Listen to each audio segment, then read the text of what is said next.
यहाँ जब किसी बात की डिमांड ज्यादा होती है और सप्लाई कम होता है तो प्रॉब्लम क्रिएट होता है। तो ये वैक्सीन वाली कंपनी एक के बजाय 10 लोगों को लाइसेंस दे और रॉयल्टी भी ले, कोई सेवाभावी करके ना करे। और जैसे मैंने ये दवाइयां न होने वाली तैयार कर ली तो वैक्सीन का प्रोडक्शन अगर 10 जगह खुल जाएगा, जैसे हापकिन को इंपॉर्टेंस मिला है, तो मनसुख भाई मेरा अनुरोध है कि आप हर राज्य में 2-2, 3-3 लेबोरेटरी ऑलरेडी है। मेरी जानकारी है कि उनकी क्षमता भी है और उनके पास इंफ्रास्ट्रक्चर भी है। फार्मूला देकर इनका उनके साथ कोऑर्डिनेशन करके अगर ये संख्या बढ़ाएंगे तो पहले उनको कहिए देश में दीजिए, बाद में ज्यादा होगा तो एक्सपोर्ट करिए। तो मुझे लगता है ये तुरंत 15 दिन 20 दिन में हो सकता है।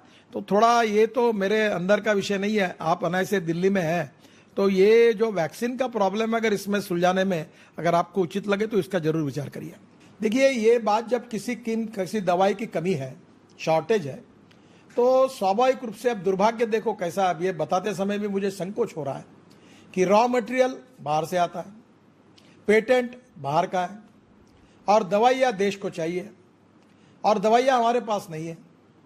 ये जो बात है इसमें मनसुख भाई ने हमें बहुत मेहनत करके, हम उनके पीछे भी पड़े, उन्होंने बहुत मेहनत की और हमें परमिशन दी। और रेमडेसिविर करके जो इंजेक्शन है, मैंने उसके लिए कंपनी को तैयार करके वर्धा में यहाँ इसका प्रोडक्शन शुरू किया।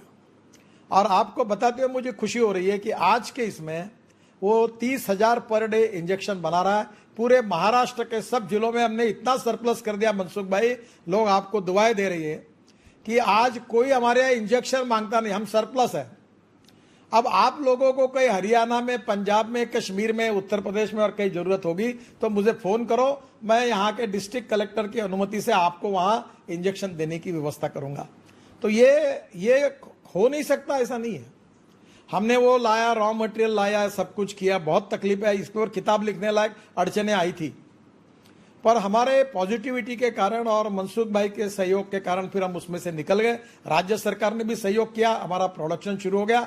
अब रेमडेसिविर का हमारे यहाँ शॉर्टेज नहीं है, 30,000 इंजेक्शन पर डे बना रहे हैं हम। डिस्ट्रिक्ट कलेक्टर को हमने पूरे महाराष्ट्र में सब जिलों में ये दे दिया।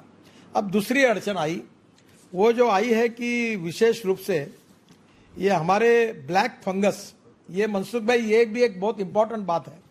ये ब्लैक फंगस का जो इंजेक्शन है, एम्ब्रोटेरिसिन कुछ तो भी है, अब इसके एक इंजेक्शन की कीमत है 7,400 और किसी को 10 लग रहे, किसी को 30 लग रहे। आप समझ लो, गरीब आदमी कोविड से बाहर निकला और उसको बार किसी के आंख गए, किसी के दांत चले गए, किसी की लंग्स इन्फेक्ट हुई है, बहुत संकट है बड़ा। लोगों को इसकी अभी पूरी कल्पना नहीं आई है। हमारे यहाँ 5,000 पेशेंट महाराष्ट्र में भी इसके है। नागपुर में 5-7 लोगों के आंखें चली गई है और इसका शॉर्टेज है और ये इंजेक्शन हमारे यहाँ नहीं मिल रहा है। मैंने सभी डॉक्टरों को बुलाया था और मनसुख भाई, हमने इसका भी लाइसेंस मिला है मैन्युफैक्चरिंग का और वो ड्रग कंट्रोलर से मिल गया।